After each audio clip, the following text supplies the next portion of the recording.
Assalamualaikum warahmatullahi wabarakatuh. Waalaikumsalam warahmatullahi wabarakatuh. Bismillah tawakkaltu 'alallah la haula wala quwata illa billah. Asyhadu an la ilaha illallah wa asyhadu anna Muhammadar Rasulullah. Allahumma shalli ala sayyidina Muhammadin wa ala alihi wa sahabatihi ajma'in amma ba'd. Insyaallah malam ini akan kita selesaikan bab yang ke-54 ya, sebelum masuk 55, akhir penutup. Bismillahirrahmanirrahim. Ya gulam, wahai anakku. Oh ya, ya qaumu, wahai umatku. Al-haqqu azza wa jalla, bahwa Allah subhanahu wa ta'ala, al-haqqu itu Allah ya, karena Allah itu kebenaran. Kebenaran siapa? Ya ini Allah azza wa jalla yaqulu, yatawalla, menangani sendiri ya, tarbiyata qulubis siddiqin, dalam hal membimbing hatinya orang-orang yang jujur. Jadi orang-orang yang hatinya jujur itu langsung dibimbing oleh Allah subhanahu wa ta'ala. Ini modalnya modal jujur ya. Jadi yang bimbing bukan guru manusia, bukan malaikat, tapi Allah langsung yang bimbing. Kejujuran itu mata uang yang berlaku di mana saja kok. Apalagi malaikat Tuhan ya, manusia saja itu orang jujur itu bisa hidup di mana saja kok. Bahkan izinkanlah saya berikan contoh orang yang punya uang hasil korupsi, umpamanya contohnya ini, kemudian uang itu ingin dipergunakan untuk berbisnis. Tahu nggak yang dicari oleh orang yang uangnya hasil korupsi ini? Yang dicari orang yang jujur apa orang yang tidak jujur? Iya, iya. Kejujuran itu mata uang yang berlaku di mana saja. Kejujuran hati ya. Kejujuran hati itu menjadi modal utama dalam kehidupan. Saya menjamin bahwa orang kalau jujur hidupnya di mana saja pasti nyaman dan pasti akan mendapatkan banyak kemudahan-kemudahan, dan yang penting ini bimbingan dari Allah sendiri langsung. Min hali sigharihim, dari perkara-perkara yang kecil, dari urusan-urusan yang kecil ya, ila kibarihim, sampai urusan-urusan yang besar ya, sampai urusan makan, minum, bangun, tidur, pergi kemana, dagang apa, sampai hal-hal keputusan yang menentukan kehidupan bangsa dan bernegara, itu langsung mendapat bimbingan dari Allah subhanahu wa ta'ala. Begini, sebenarnya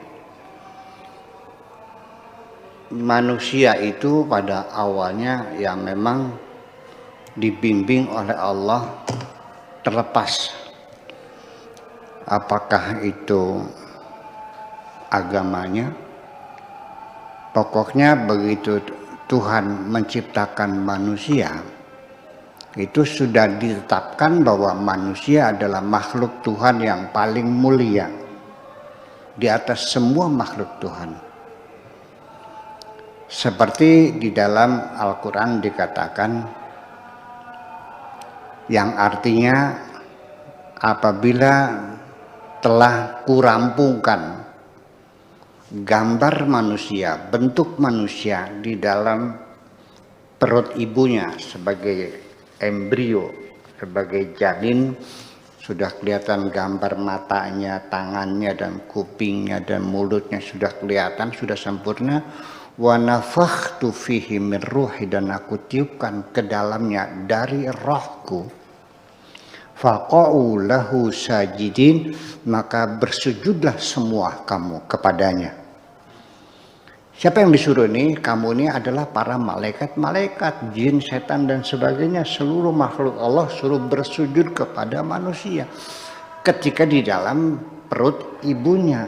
Artinya bahwa manusia itu dihormati oleh Tuhan sejak manusia diciptakan, sebelum dia beragama apapun, dan sebelum dia punya warga negara apapun, dan sebelum dia lahir ke dunia masih dalam perut, sudah dimuliakan oleh Tuhan. Jadi penghormatan, memuliakan, ya, menjunjung tinggi nilai-nilai kemanusiaan adalah itu yang paling penting, dengan tidak melihat warna kulitnya, sukunya, agamanya, bangsanya dan sebagainya. Saya ulangi lagi.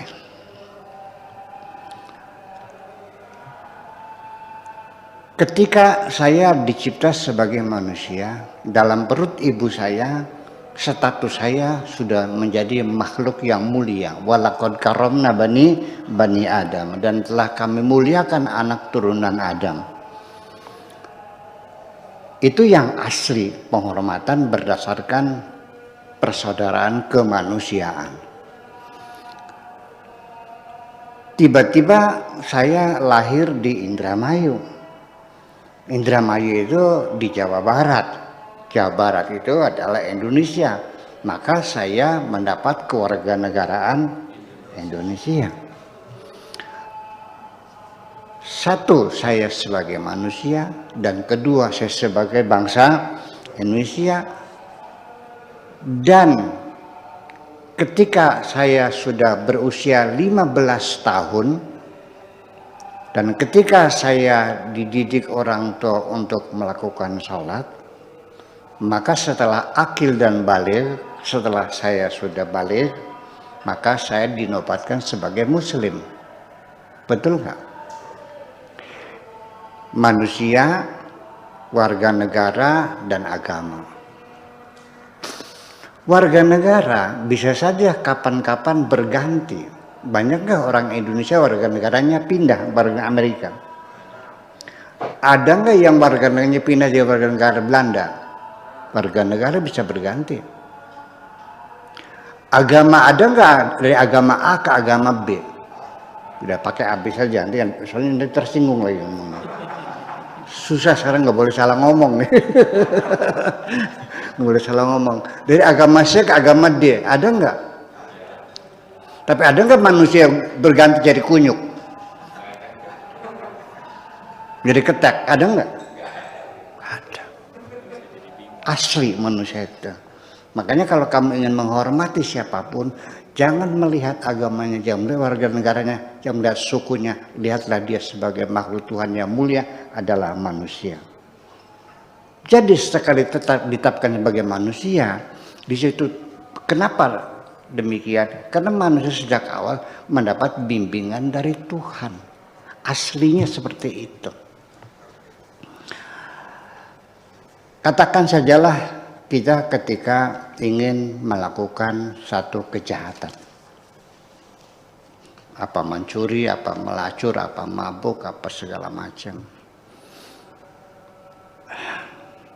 Ketika kita akan melakukan kejahatan, melanggar larangan-larangan Tuhan, apa melacur, apakah mau mencuri, saya dong nanya jujur Pak Ahmad, berdebar-debar nggak jantung Anda? Terasa nggak Pak Afkar bulu roma Anda meremang-remang? Terdengar nggak ada bisikan-bisikan Tuhan di situ? Ya. Jadi artinya fa'alhamaha fujuraha wa taqwaha. Baik yang bertakwa maupun yang jahat, yang baik tetap diilhami oleh Tuhan kok. Nah, setelah kita melakukan kejahatan, umpamanya melacur, apa yang terjadi? Anda menjadi kalut pikirannya.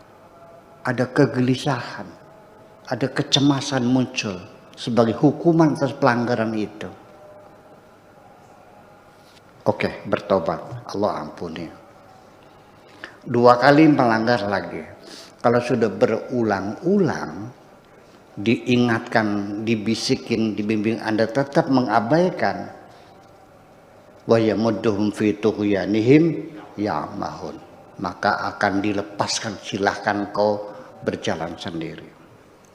Itu persoalan. Itu artinya sudah namanya orang yang sudah mukanya muka badak. Muka pagar kan muka badak. Sudah nggak bisa dikasih tahu lagi nih. Itulah persoalannya. Jadi pada akhirnya kenapa dibiarkan? Ya karena berulang-ulang dibimbing nggak masih, itu persoalannya. Nah, kejujuran hati ini perlu kita rawat dengan baik. Sebab hati tidak pernah bohong sebetulnya. Bahwasanya mata kita sering dibohongi. Telinga kita sering dibohongi. Mulut kita juga sering salah ngomong. Hidung kita juga sering dibohongi. Tapi hati tidak bisa dibohongi. Dia akan tahu. Hatimu lebih banyak tahu daripada otakmu. Pernah nggak melihat air di tengah jalan? Di tengah jalan, di panas terik matahari, engkau melihat di atas aspal seperti air berlimpah ruah yang disebut fata morgana. Setelah didekati ada nggak airnya?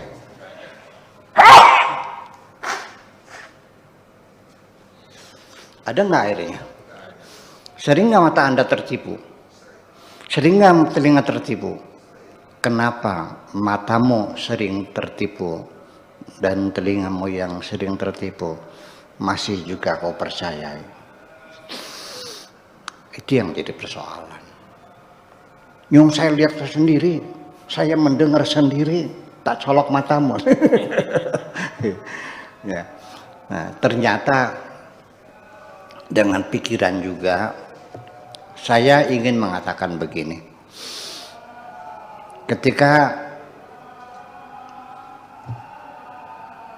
pertengkaran antara akalmu dan hatimu belum berdamai, belum sepakat, saya jamin Anda tidak akan bisa tidur. Iya, kecuali salah satunya mengalah atau memenangkan yang lainnya. Bahwa pertempuran dalam diri kita antara hati dan pikiran kita tidak pernah berhenti kok. Selagi masih bertengkar sampai pagi Anda nggak bisa tidur. Untuk itu nasihat saya, apabila ada 2 tarikan, tarikan hati dan tarikan otakmu, ada ajakan hatimu dan ajakan logikamu. Mana yang Anda pilih? Hatimu. Ikutilah apa kata hatimu, tapi otakmu jangan ditinggal di rumah. Tetap dibawa. Nah, ini yang penting akhirnya dalam beragama, maksudnya untuk keseimbangan ini hati, tapi juga saya ingin menambahkan akal juga tidak bisa ditinggalkan begitu saja. Bahkan saya sering mengatakan kepada kalian semuanya, Anda mau beragama apa saja silahkan beragama.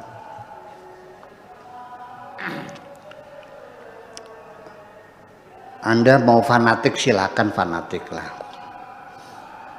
Anda mau bersekte silakan bersekte lah. Ya, tapi satu persyaratannya, jangan sampai menyebabkan otakmu tidak berfungsi. Itu aja kok. Ini, jadi artinya bahwa nanti fungsi hati dan fungsi akal itu akan berbeda. Akal berfungsi untuk mempertimbangkan, untuk menganalisa, mengumpulkan data, menyimpulkan, membuat premis-premis dan mengambil konklusi. Itu akal kerjanya. Tapi decision maker adalah hatimu, bukan akalmu. Itu hati yang terbimbing oleh Allah Subhanahu wa Ta'ala. Kita lanjutkan lagi. Dari perkara yang persoalan yang paling kecil sampai persoalan yang besar. Kullama ikhdabarahum bisyai'in minal balaya. Setiap kali Tuhan menguji mereka dengan musibah, dengan bala, diuji dengan berbagai macam kesulitan di dunia ini. Wara'a sabrahum, dan Tuhan melihat kesabaran mereka menghadapi berbagai musibah yang dihadapi mereka ini. Izdada qurbuhum minhu, maka akan berakibat mereka lebih dekat, semakin dekat dengan Tuhannya. Selagi kita bersabar dalam menghadapi berbagai musibah, ini konsekuensinya, akibatnya atau hasilnya akan mendekatkan diri kita kepada Tuhan. Kesabaran itu, innallaha ma'as sabirin, bukan hanya mendekat, bahkan kebersamaan dengan Tuhan. Nggak ada amal-amal kebaikan-kebaikan di dunia ini kecuali Allah menjanjikan akan kubayar, akan kuberikan pahala. Betul nggak? Akan kuberikan sorga, kuberikan bidadari. Tapi orang yang sabar, Allah tidak menjanjikan memberi apapun, tapi Allah menjanjikan kebersamaan. Innallaha ma'as sabirin, sesungguhnya Allah bersama orang-orang yang sabar. Iya, gitu. Paham nggak? Iya, orang yang sabar itu bersama Allah. Izada qurbuhum minhu al-balaya la takharuhum. Musibah tidak akan menaklukkan mereka. Wala talhaquhum, dan berbagai macam kesulitan musibah tidak akan mampu menggapai mereka. Artinya orang-orang yang hatinya jujur tadi itu. Kaifa talhaquhum, bagaimana musibah bisa menggapai mereka? Bagaimana musibah bisa menaklukkan mereka? Wahya masyatun wa qulubuhum ala ajnihati tuyuri wa ta'ira. Bagaimana mereka bisa menggapai orang-orang hati benar, karena hati mereka seperti sayap burung yang terbang jauh, nggak bakal masa kegedaga bahasa Indonesia apa? Terkejar. Tidak akan bakal terkejar gitu, kalau mereka terlalu lincah sekali terbangnya. Ya khaybatan man yu'dhi qulubahum, betapa ruginya ketika kamu menyakiti hati orang-orang yang baik itu. Ya maktallah, betapa mendapatkan kemarahan Tuhan Azza wa Jalla. Ya hirman Allah, dan betapa Allah akan menghalang-halangi orang yang menyakiti hati orang-orang yang hatinya jujur. Ya ghadaballah Azza wa Jalla, dan akan mendapatkan kemarahan Tuhan apabila mereka orang-orang yang berhati jujur itu engkau sakiti semuanya. Dan sesungguhnya pada akhirnya bahwa kejujuran hati ini sesungguhnya perlu dirawat.